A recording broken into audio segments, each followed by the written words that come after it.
बिस्मिल्लाहिर्रहमानिर्रहीम। नाज़रीन अस्सलाम वालेकुम। मैं हूं आपका मेज़बान साबिर शाकिर, वफाकी दारुल हुकूमत इस्लामाबाद से। कुछ ताज़ा तरीन इत्तलाआत।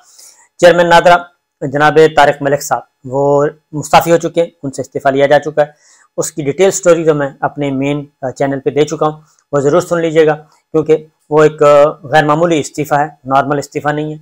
उसके पीछे बहुत सारी छुपे राज हैं और किस तरीके से चेयरमैन नादरा जो हैं वो रुकावट बने हुए थे और कुछ काम उनसे करवाने की कोशिश की जा रही थी, वो काम उन्होंने नहीं करने थे।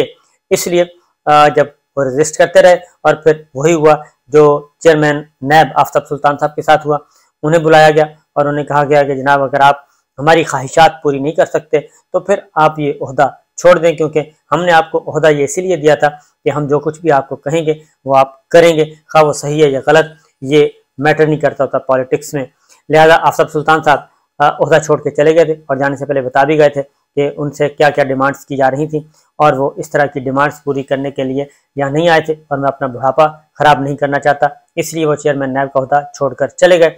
और उसके बाद जो कुछ हुआ वो हमारे सामने है। नैब ऑफिस जो है एक बार फिर बारगेनिंग चिप के तौर पे इस्तेमाल होता है, बारगेनिंग टूल के तौर पे।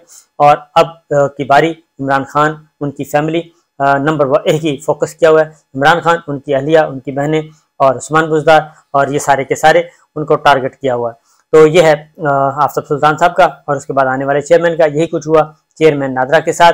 चेयरमैन नादरा ने भी काफ़ी कुछ करने से इनकार कर दिया था और मज़ीद उनसे कुछ करवाना मकसूद था और उनका रोल जो है आइंदा आम इंतखाबात में बहुत ही अहम रोल था, इसलिए उनको वहाँ से हटाना पड़ा।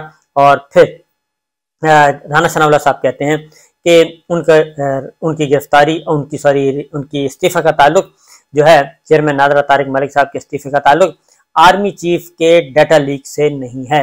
मौजूदा आर्मी चीफ और साबका आर्मी चीफ दोनों के डाटा लीक से नहीं है, बल्कि उनके खिलाफ जो कार्रवाई होनी थी वो हो चुकी है।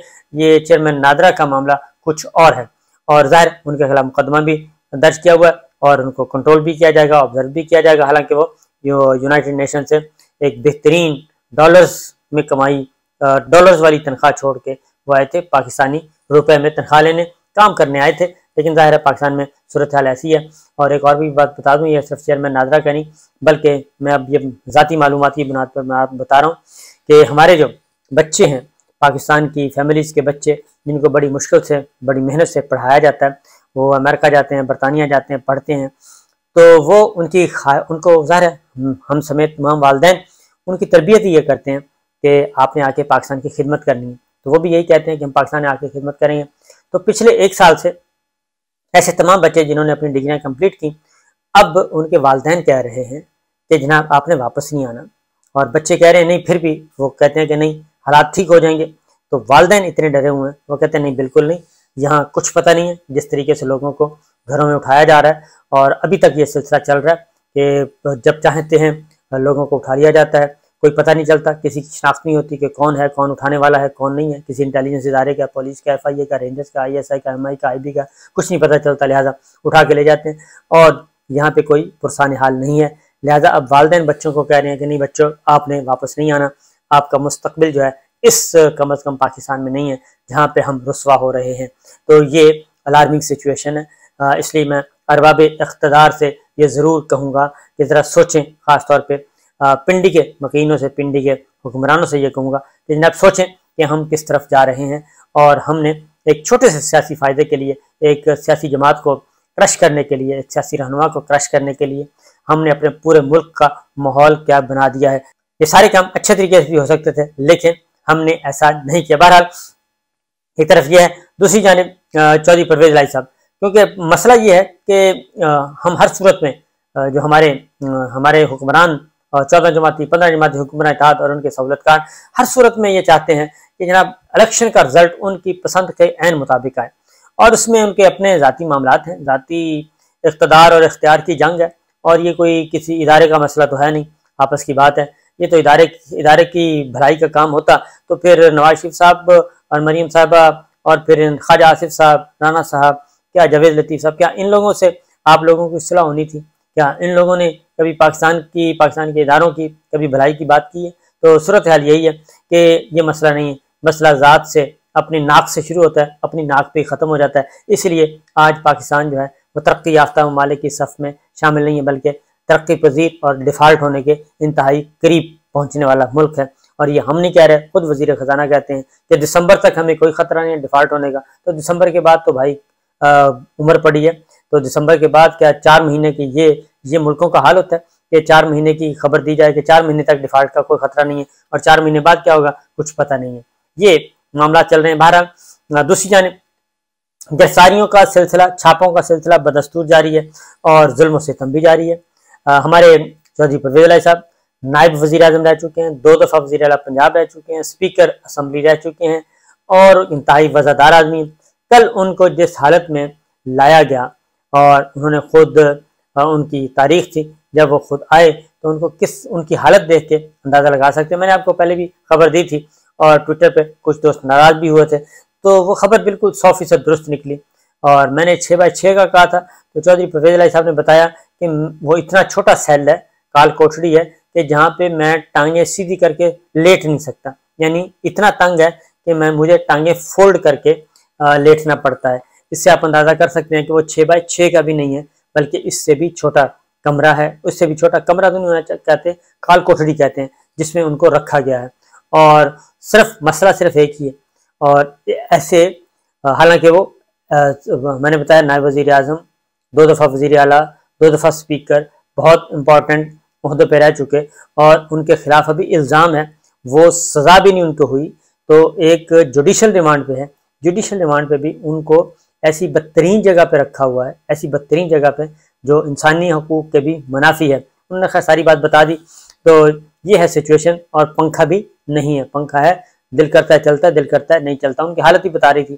तो मसला क्या है? मसला यही है कि 4 लाइनें वो बोलते हैं कि मैं पाकिस्तान तहरीक इंसाफ से मेरा कोई ताल्लुक नहीं है, मैं इमरान खान को छोड़ रहा हूँ और 9 मई की मैं मजम्मत करता हूँ, लिहाजा अल्लाह हाफिज़, मैं सियासत से किनारा कश हो रहा हूँ। क्योंकि पंजाब में इस वक्त मार्का है, पंजाब का एक जमात बनाई जा चुकी है, IPP बना दी गई है, पीपल्स पार्टी को वहां से देश निकाला कर दिया गया है।